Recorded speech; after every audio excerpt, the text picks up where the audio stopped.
Ayo, what's up? Welcome back din sa ating channel dito sa Malls TV. Alright, so tayo nagbabalik-balik mga kababayan at ngayon ay pag-uusapan natin, no? Ito pong naging pahayag ni VP Sara Duterte tungkol po dito sa pagbaha na nangyayari dito sa ating bansa mga kababayan, no? Alam nyo, itong mga DDS na to mga kababayan, no, palagi nilang sinasabi noong nakaraan, nasa na daw yung flood control project, nasa na daw yung flood control na budget mga kababayan. Pero, no, sino ba may gusto no, na ganito kalakas, mga babayan, yung ulan na ibubuhos ng habagat? No? Ganyang kaiksi, mga babayan, ang pag-iisip na itong mga DDS na to. Tila nagmana sa kanilang mga iniidolo.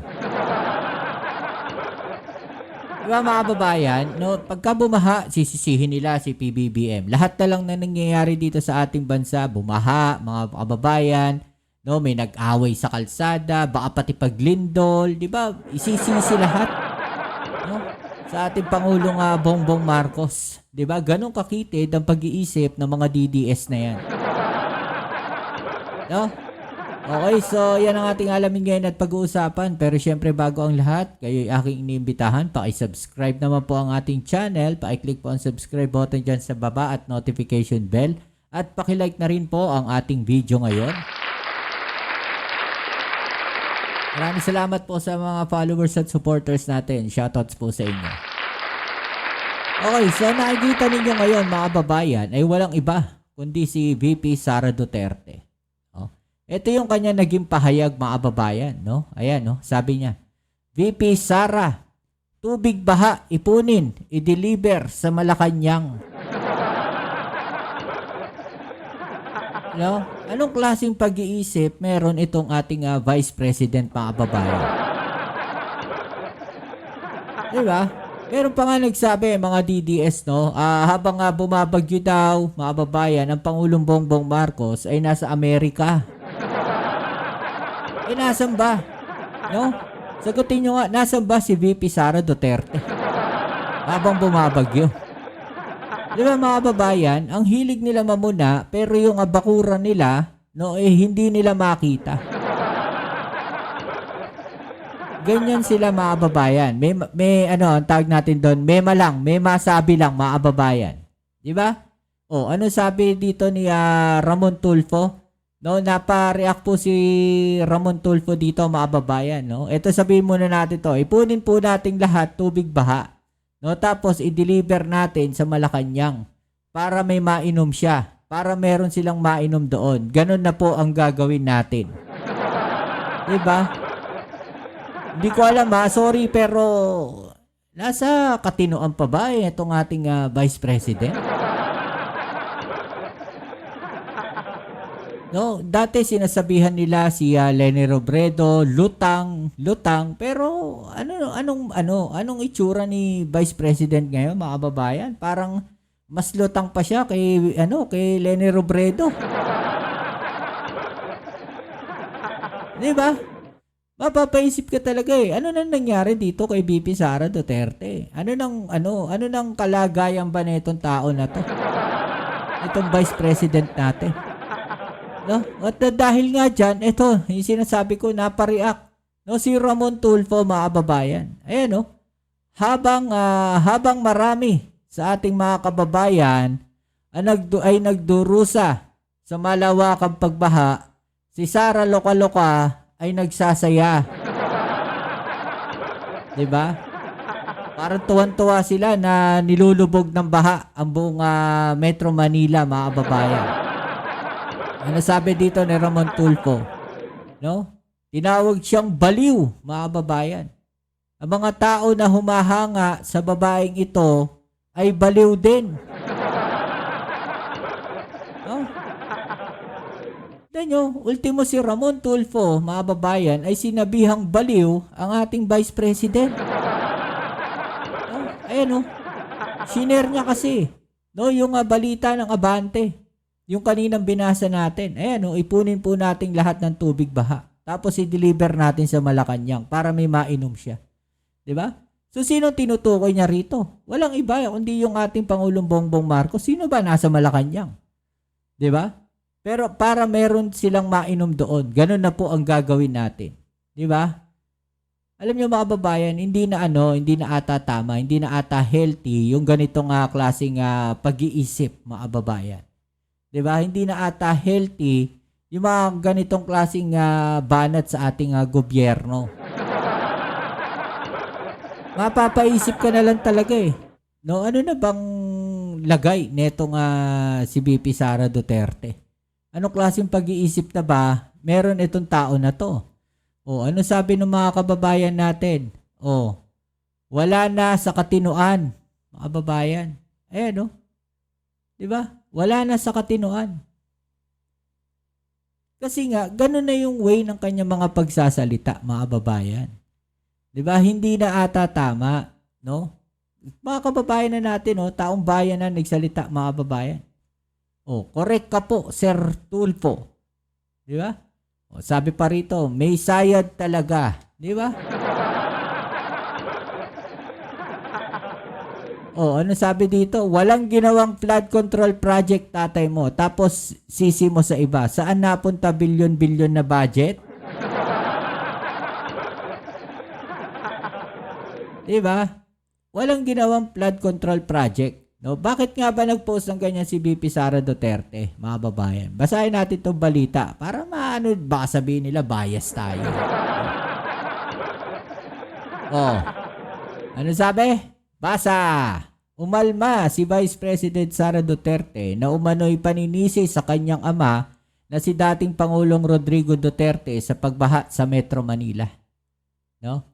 Iginiit ni Vice President Duterte na isa itong political scapegoating o pag-iwas sa pananagutan ng administrasyon ni Pangulong Ferdinand Marcos Jr. Mga babayan. Kasi nga, hindi sinabi ko na ang ginagawa nila is political scapegoating. Ibig sabihin, ayaw nila tanggapin yung obligasyon.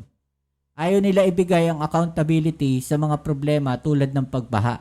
No? Anong pangalawang pangulo? Sabi daw ng Vice President sa noong Lunes, no, habang siya ay nasa The Hague, habang binabaha rin tayo dito.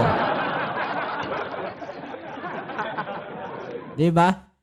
Scapegoating daw, mga babayan, political scapegoating. No, ibig sabihin ayaw nila tanggapin iyong obligasyon. 'Di ba? Yung obligasyon mo na harapin yung impeachment, bakit ayaw ninyong harapin? Diba? Lagi ninyo sinisisi yung Pangulong Bongbong Marcos. Diba? Nung nakulong yung tatay mo dyan sa The Hague, sa ICC, ang sinisi nila yung Pangulong Bongbong Marcos. Mga babayan. Pero sino ba totoong nagsampa ng kaso? Diba? Sila Trillanes. Tapos ang sisisihin ninyo yung Pangulong Bongbong Marcos. Diba? Hindi ba political scapegoating din yan? Bakit hindi ninyo harapin, no, itong si dating Senator Trillanes, bakit hindi siya, no, ang banata ninyo, bakit hindi siya yung sisihin ninyo? Bakit hindi siya yung sabihan ninyo na bakit ka nagsampa ng kaso dyan sa ICC? No, kaya nahuli yung tatay namin dahil nagsampa ka ng kaso sa ICC. Yun yun, mga kababayan eh. Di ba? Pero ang sinisisi nila dito, mga kababayan, yung Pangulong Bongbong Marcos. Ganon kasimple, mga kababayan. Diba? Sila mismo, no, ay gumagawa sila ng paraan para ilihis yung issue. Oh.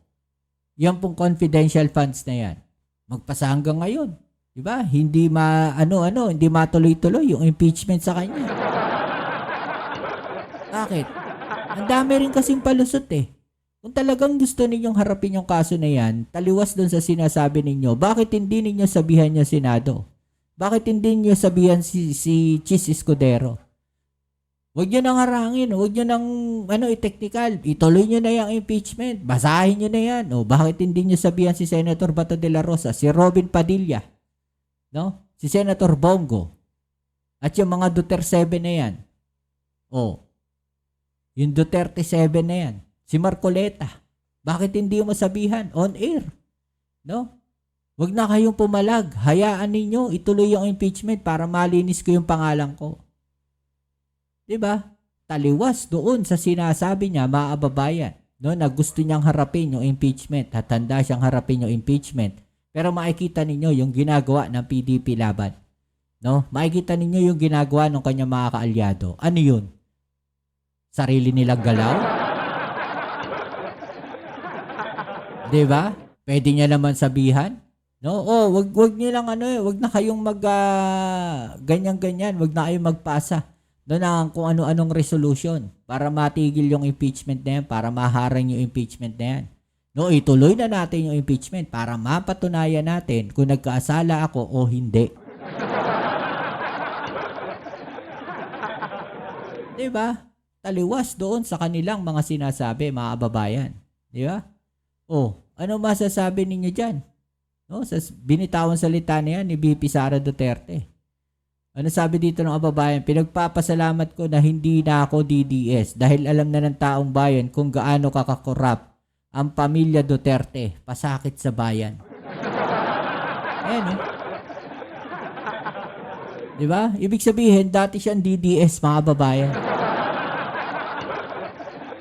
Bumaligtad na. Ayan, no? Pinagpapasalamat ko na hindi na ako DDS. Ibig sabihin, dati siyang DDS. No? Ito siguro nakapag-isip na siya na matino, mga kababayan. No, nakita na niya kung ano. No, yung katotohanan dito sa pamilya na to. No? Nakita na niya, ay mali pala yung kanilang ginagawa. No? Sana ganun din yung ibang mga DDS. No, ganyan talaga mag-isip ang baliw, wala sa tamang direksyon. Oh, grabe BP na to sa daming nahihirapan ngayon ng mga volunteers at rescuers para sagipin yung mga nahihirapan, yan pa talaga mga salitang naisip pong sabihin, di ba? Yeah, you've gone crazy, Lustay, mga babayan. Oh, is that an executive decision, intelligent solution to an inherent problem the community as a whole has? Mga babayan, medyo nosebleed ako dun. Kung totoo ka na public servant, tutulong ka para sa bayan. Hindi batikos. Anong ginagawa mo sa pwesto mo? Pinapasahod ka ng taong bayan. Lahat kayo na sumusuporta sa mga Duterte. Diba? May sayad na talaga sa salitang VP, lakas tama.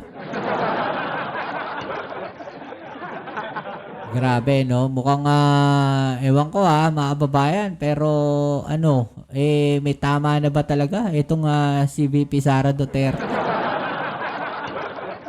O, kayo na, taong bayan na nagsabi niya, mga kababayan, at maging itong si Ramon Tulfo, ayan, sinabi, baliw, no? Loka-loka, diba? Sara, loka-loka, baliw, diba? At yung umahanga din daw, no, kay VP Sara, ay baliw din, mga kababayan. Okay, so yan, ano masasabi po ninyo? Yan, sa sinabi na yan ni VP Sara Duterte. I-comment na lang po sa ibaba ang inyong mga opinion at atin niyang pag-usapan, alright? So yan muli, maraming salamat sa lahat ng mga patuloy na kasuporta dito sa ating channel. Kita-kits po tayo sa ating next video upload. Abangan nyo po, no? Marami tayong mga video uploads at pagpasensyaan nyo na yung aking background ngayon, mga kababayan. Okay? So maraming salamat sa lahat ng mga patuloy na kasuporta dito sa ating channel. Ito po muli ang inyong Kuya Mobs sa Mobs TV. Peace. I'm out.